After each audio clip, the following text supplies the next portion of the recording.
tardes, estimados compañeros. Bienvenidos ya a la última clase de victimología que se dicta en esta especialización de criminología y criminalística en el Instituto de Estudios Superiores e Investigaciones Posgrado.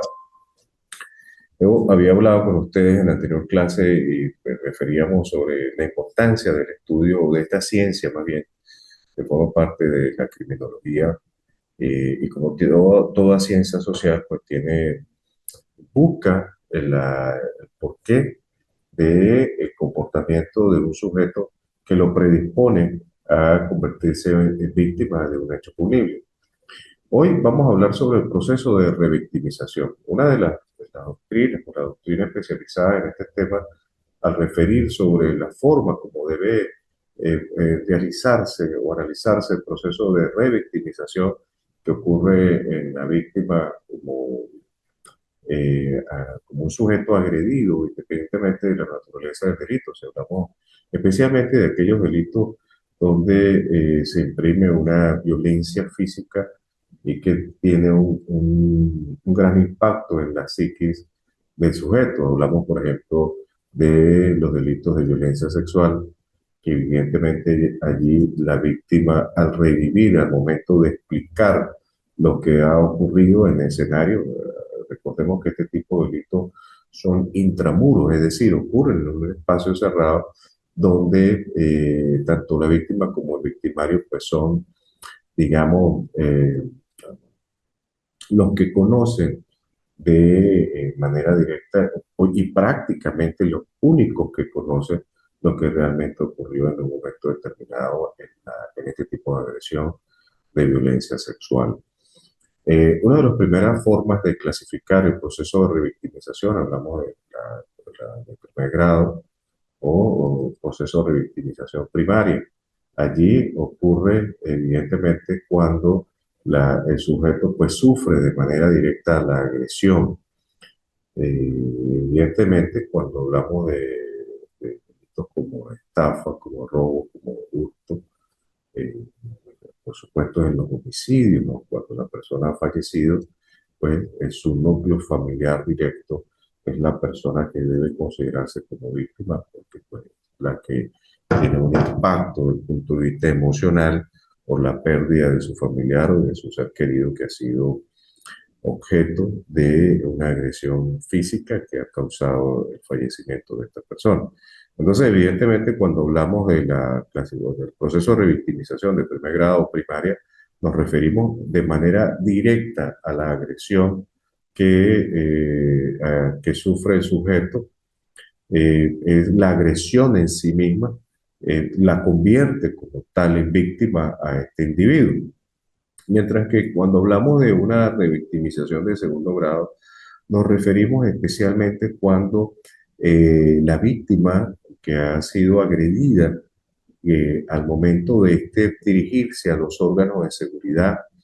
a los órganos tribunalicios, al despacho fiscal, a deponer sobre lo que haya ocurrido, pues revivir para contar su historia, revivir ese escenario que provocó que se le causara una agresión física, psíquica o un daño desde el punto de vista patrimonial, pues evidentemente pues, trae como consecuencia no voy a decir un nuevo sufrimiento, sino digamos, recordar lo que lo convirtió en víctima, pues va a generar en el sujeto, pues, evidentemente, una sensación de dolor, por supuesto. No se trata de ese dolor físico que vivió en su primer momento, si se trata de una agresión desde el punto de vista corporal, pero sí más bien desde el punto de vista psicológico, desde el punto de vista psíquico, recordar ese evento pues va a causar un gran impacto desde el punto de vista emocional a la víctima que va a revivir en la exposición, al deponer, al testificar más bien ante el órgano jurisdiccional, bien ante el órgano policial, al momento de recibir, al momento de plantear, sí, de exponer su caso y de realizar la denuncia. Evidentemente allí pues deben narrar cómo ocurrieron los hechos. Imaginemos una niña de 6, 7, 8 años que haya sido objeto de abuso sexual pues de revivir este escenario, pues le causa un gran impacto eh, por las agresiones, no solamente físicas, sino psíquicas, que van a permanecer durante mucho tiempo en la niña. Sucede igual con un adolescente, con una mujer, hablando de este tipo de violencia sexual, por supuesto también en los hombres, en los niños, en los adolescentes, ocurre también el mismo escenario. Pero ocurre también este proceso de revictimización en segundo grado, la manera como es abordada por el órgano policial. Hemos visto casos donde el funcionario policial carece de esa empatía necesaria que debe tener ante la víctima para poder, pues, extraer de él la mayor información o la información necesaria para poder establecer los responsables e ir a buscarlo, ir a darle captura al responsable de este tipo de delito. Pero hemos encontrado que más bien en algunos casos, por supuesto, hay que resaltar el profesionalismo con que los funcionarios actuantes de los órganos policiales de investigación realizan su trabajo, pero también hemos visto que en algunos casos existe inclusive una especie de bullying o de burla hacia la víctima, sobre todo en los delitos de violencia sexual. Hemos visto, por ejemplo, cómo a adolescentes, perdón, de 17, 18, jóvenes de 20 años, 22 años, se les cuestiona inclusive la forma como se visten estas mujeres y que de alguna otra manera, bajo el criterio o un señalamiento a priori, se cuestiona la forma como se viste, inclusive se atreven a asegurar que la forma como se vistió en este momento que fue agredida, esta adolescente, esta joven de 17, 18, 20 años, suponiendo que haya sido abusada sexualmente, eh, inclusive pretenden atribuirle la responsabilidad a la niña, perdón, a la adolescente, a la joven, por la manera como se vistió en ese momento y que influyó de manera determinante en provocar a su agresor. Entonces, pues evidentemente allí este tipo de señalamientos pues producen evidentemente en la víctima un proceso de o una sensación más bien en ella de incertidumbre, de angustia, de no sentir el apoyo de la autoridad frente a lo que ella pues reclama y lo que ella está denunciando, al convertirse más bien ella a tener la sensación que fue la responsable, la culpable de la agresión que sufrió. Esta segunda forma de revictimización en segundo grado, o la secundaria, considero yo que es una de las más relevantes desde el punto de vista para evitar que impida más bien fomentar impunidad. Depende en gran medida, repito, sobre todo los delitos de abuso sexual sin penetración. Hablamos, por ejemplo, de los actos lascivos, donde no hay un rastro físico que deje evidencia, o en la mayoría de los casos, por supuesto, ¿no? No en todo, en la mayoría de los casos no hay un rastro físico que deje evidente o que sea evidente esa agresión sexual sin penetración. Pero sí hemos visto, por ejemplo, en los rasgos psicológicos de la víctima que el experto, en este caso el psiquiatra o el psicólogo forense, y en Venezuela existe un grupo interdisciplinario compuesto por psicólogos, abogados, especialistas que al abordar a la víctima a través de un programa de evaluación ya establecido, pues pueden llegar a conclusiones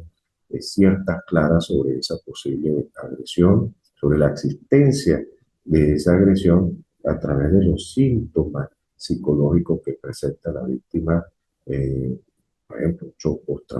postraumático, el temor, la ansiedad, el miedo, que al recordarle ese evento, pues pueda apreciarse en la víctima. Entonces, este proceso de revictimización de segundo grado, considero yo que resulta,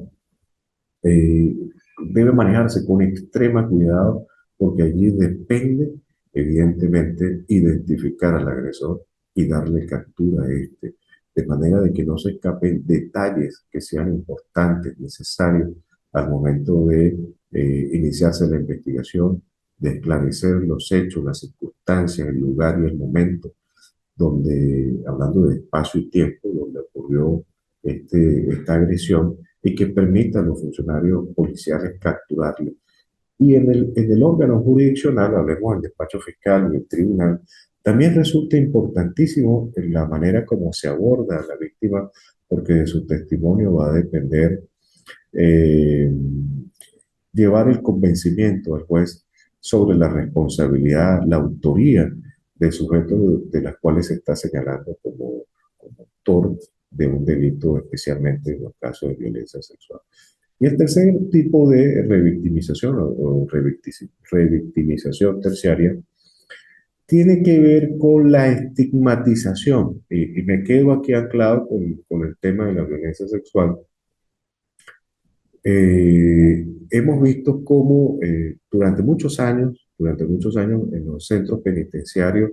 una persona que es detenida por delitos especialmente, y por eso decía que me queda claro en este tipo de delitos de violencia sexual,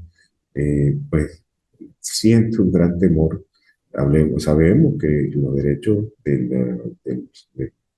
del procesado, del imputado o ya condenado, especialmente el derecho a la vida, a su salud, no solamente psíquica, sino física. El Estado está en la obligación de garantizarle en los servicios penitenciarios que sean creados para que mantengan la custodia de estos sujetos.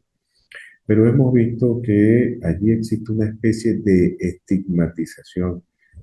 a estos sujetos que han cometido estos delitos y que corren un grandísimo riesgo en los centros penitenciarios donde estén purgando sus penas. Siempre se cuestiona el hecho de que cómo puede ser merecedor, ¿no? He visto, he escuchado, inclusive en algunas clases se comenta el tema si es merecedor o no de un defensor y por supuesto que ejerza de manera efectiva, eficiente, con diligencia, la defensa de un individuo que haya cometido este tipo de delitos de violencia sexual que la sociedad repudia por la atrocidad por la naturaleza propia del delito que en algunos casos termina con el homicidio de la víctima. No solamente abusada sexualmente, sino que también ocurre allí un homicidio, y más cuando son violadores y homicidas en serie. Entonces, pues allí se discute el tema sobre el derecho de la defensa de este individuo, si es merecedor o no de defenderse. Hay doctrinas que refieren que los defensores deben apelar es a defender el proceso, no a defender sobre su verdad,